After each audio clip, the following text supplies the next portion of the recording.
This right here is the single biggest problem with eMTB, range anxiety. 5%, I've been out for a couple of hours, now that's it.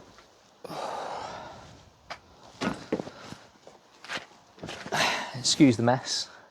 Just finished a ride. The bike is in the van. Down on 5% after about 3 hours of riding. And I'm not done for the day, but the bike is. Got no way of charging it. So I'm stuck now. I've got to go home. And I said this the other day. So and one of my biggest troubles and anxieties with mountain biking is this. Well, not mountain biking, but eMTB. I forgot to charge the bike, so I've got to the bottom of quite a run and I'm down on 40%. I only came with about 66%. It was cold all overnight, so that's affecting how the battery's performing. And it's a bit cold and blustery today. So the ride I wanted to do is going to come to an end, so I need to sort a solution for this. And this. Not a bad afternoon riding, although the plan was to ride into late afternoon. That's not happening because of that. So after that, I reached out to a company called ALLPOWERS, and they said, do you know what, Scott, we've got something that can do the job for you, and sent me out a unit, which I'll show you now.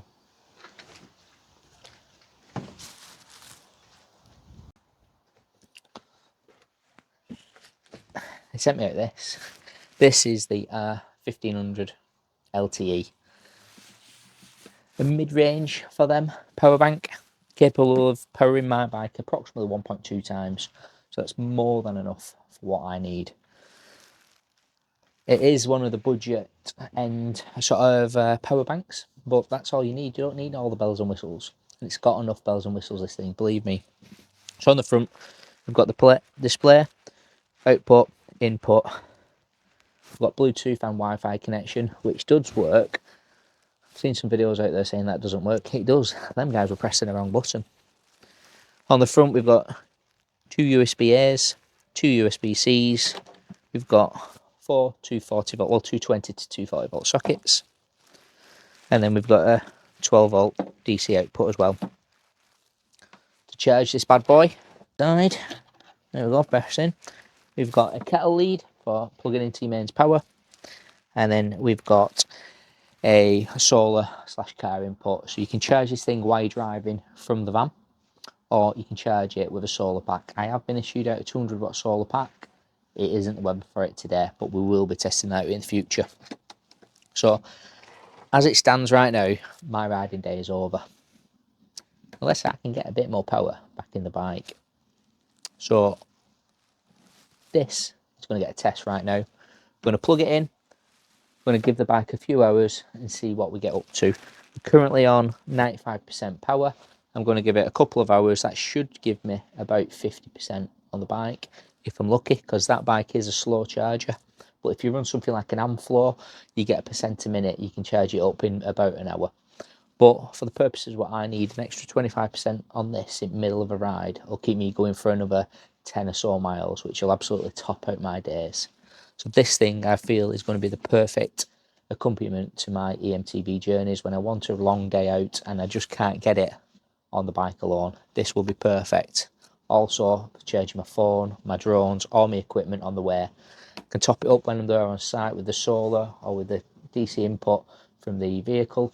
It's going to be an absolute unit.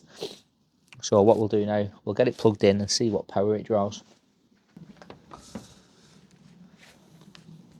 So here's my Specialized charger. So all I'm going to do is I'll get it plugged in on the van first. On the bike. And then we'll give it a plug in down here. Make sure the unit's on. We'll turn on the voltage. So that is on now. It's just kicking in. It is now pulling power. So I'll show you a bit more. So I believe we're a 160, 150 watt charger. So right now the unit's pulling 150 watts out. and it's got 4 hours remaining on it at that. Now, what you can do on this unit as well, you can set it into a few different modes, which will allow you to do a sort of a rundown timer on the eco mode. So I can set it to last 4 hours, which will give this bike about a full charge for what it does with the charger.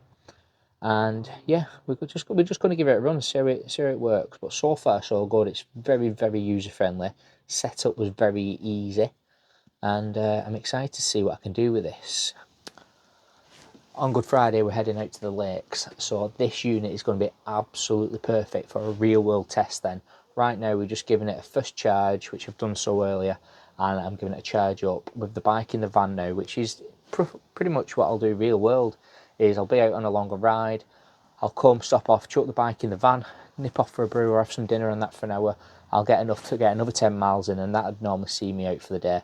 So that'll take me from riding 3.5 to 4 hours to probably 5.5 hours, which is more than enough for me.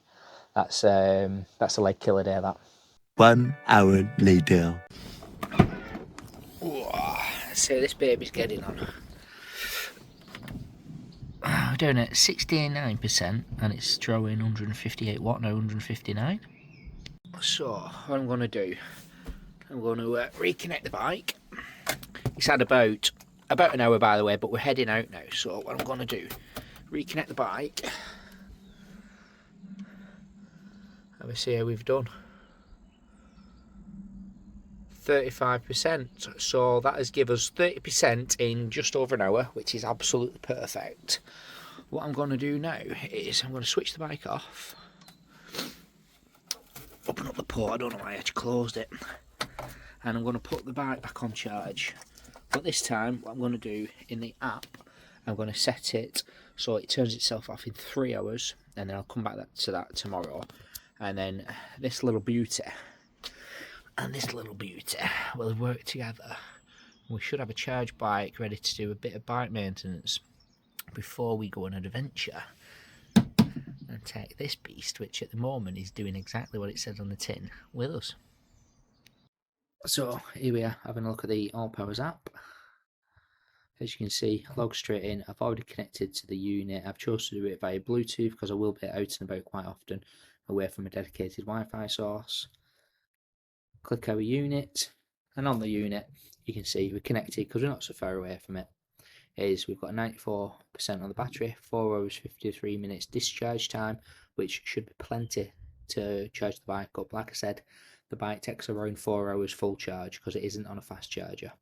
We've currently got 0 input with 152 watt output, and it can show you that we're on AC 220 volt, and I can turn that off as well from inside the house or the van or outside or whatever. So it's quite user friendly. Like I say, it's a very basic display, but it's all you need. You don't need any more.